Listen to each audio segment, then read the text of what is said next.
Hey guys, what's up? Welcome back. So today I wanted to come on and talk about how I prepare for detoxing. So I don't know that everybody does this, but this is something that I do, and I haven't detoxed like 20 times or anything like that. But the times that I have detoxed, and I've done several, when I get ready to detox, there's a process that I like to go through. And it's usually 3 separate phases, and they're really simple. But I just thought I would come on and hope that it can help someone ease into their detox, unless you want to just kind of dive head first into it.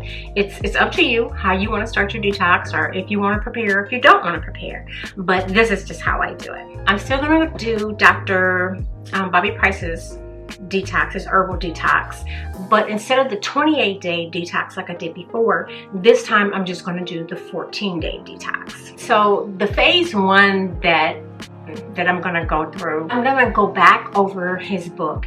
And I purchased that book when I was getting ready to do the detox, and I went through the book before I actually did the detox. So I still have the book.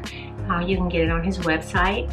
I got mine on Amazon. So he does offer it on his website, and then I think sometimes he offers deals. I'm not sure because I'm not on the website all the time, but I have noticed several times when I would look, he would offer like several different things, kind of like a bundle.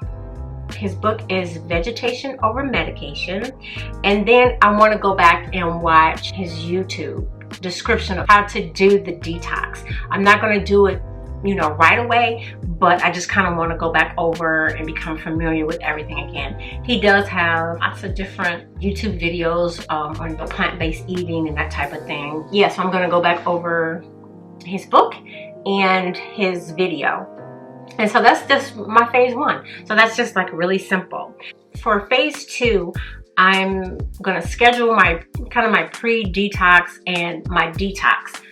I'm going to, figure out when I'm going to do my pre-detox. And a pre-detox, it doesn't have to be a week or 2, but that's just how I like to do mine.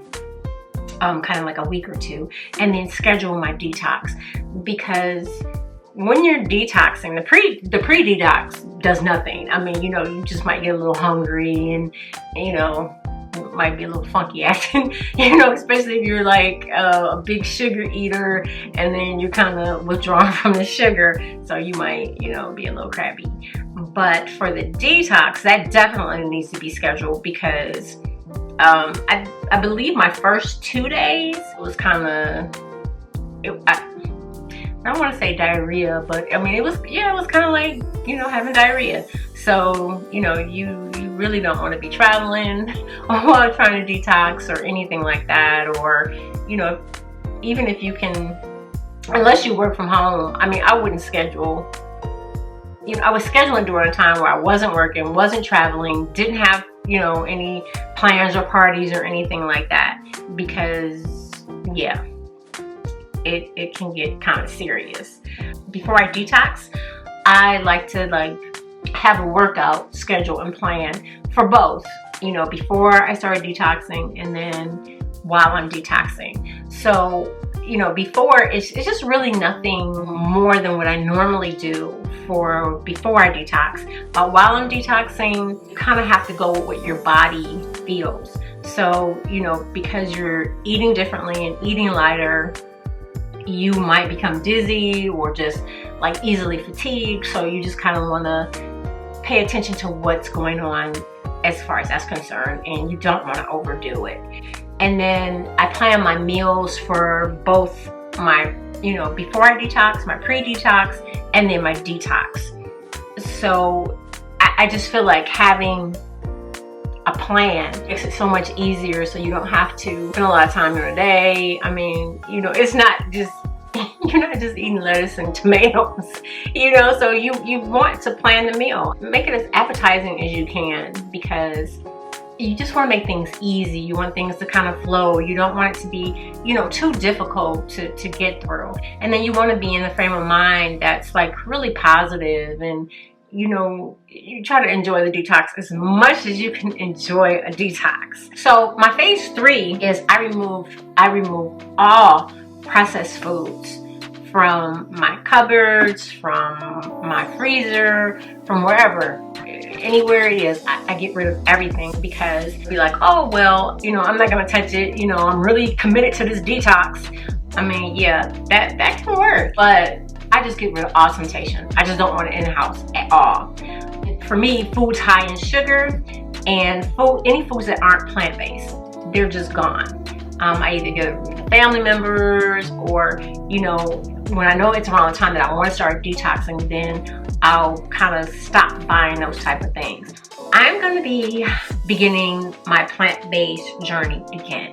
The end of spring before last was when I really got into detoxing and making sure that I've been vegan before, but you can be vegan and you can be unhealthy and you can eat trash. You know what I mean? And whenever I start the process, it's really good. I'm really on point with everything.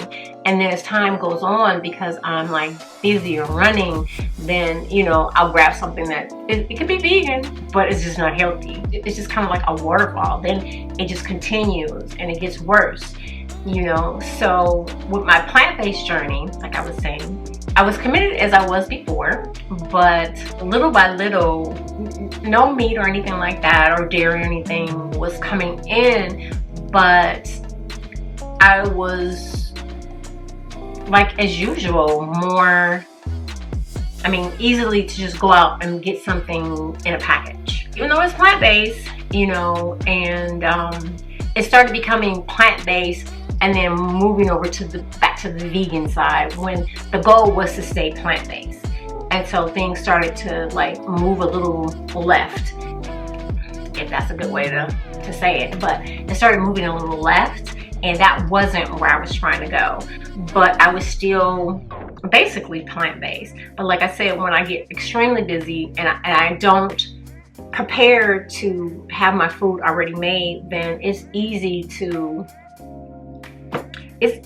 start doing things or picking up things that wasn't in the plan. The biggest reason that my diet did an extreme change was I was injured. Broke my left ankle, I sprained my right ankle, and then later I figured out that I hurt my right shoulder and my neck. It was really hard to kind of get through it.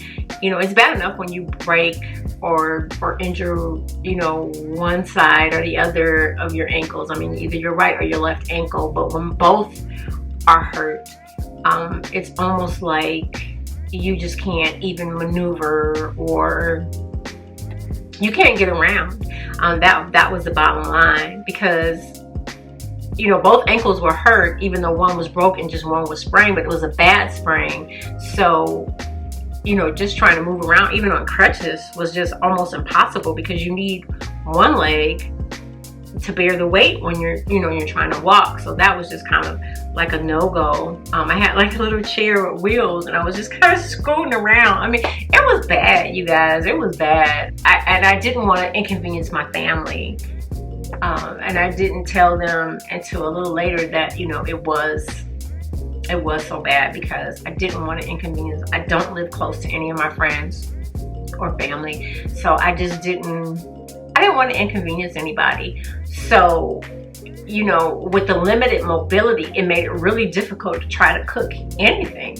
I don't have a microwave, so the little processed stuff that I did have, like frozen things, I was trying to pop it into the oven, standing and trying to cook and do anything. It wasn't happening. And the little seat that I was talking about that was on wheels, it was really short, so it wasn't like I could be, like, that's not funny. If I was trying to cook, it was above my head. It wasn't on, the stove. I couldn't reach it. So yeah, it was difficult to try to get through that. It was difficult to cook. It was difficult to do anything. But during that time, so I started eating almost no plant-based things.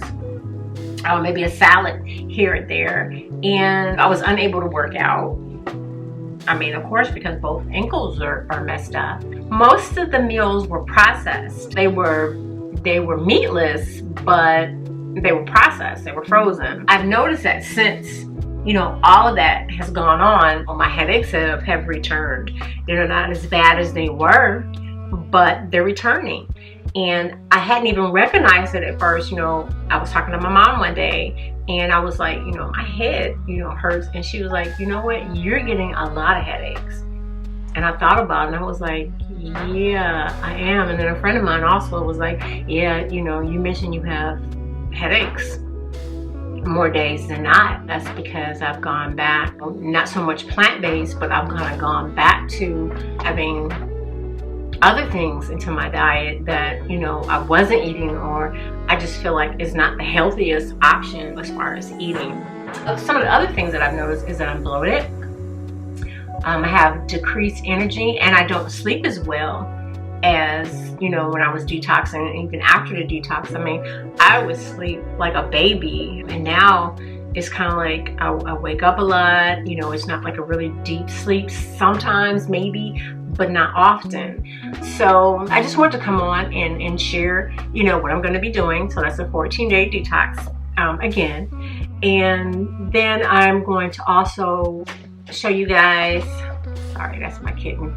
I'm going to show you guys, I went grocery shopping and I picked up a few things that I'm just kind of starting, you know, my pre-detox meals, or no processed foods from here. And I'm just going to take you guys on a little journey and take you through the 14 days with me so you can see it. And I hope that it helps somebody or encourages somebody, especially if you're going through health issues, to try to, you know, alter your diet and incorporate more vegetables and fruit. And, you know, I just want to say that, you know, I'm not a dietitian, I'm not a doctor. I'm just sharing what I do and how it's helped me. I noticed that when I went back to eating some things that weren't so healthy, that some of the symptoms that I was dealing with before have returned. So subscribe to see more beauty, hair, and lifestyle content every Tuesday and Friday. And don't forget to give me a thumbs up and comment below if you guys have ever done a detox. Stay healthy and happy, and remember to keep pursuing your goals, plans, and dreams. You got this. Bye, guys.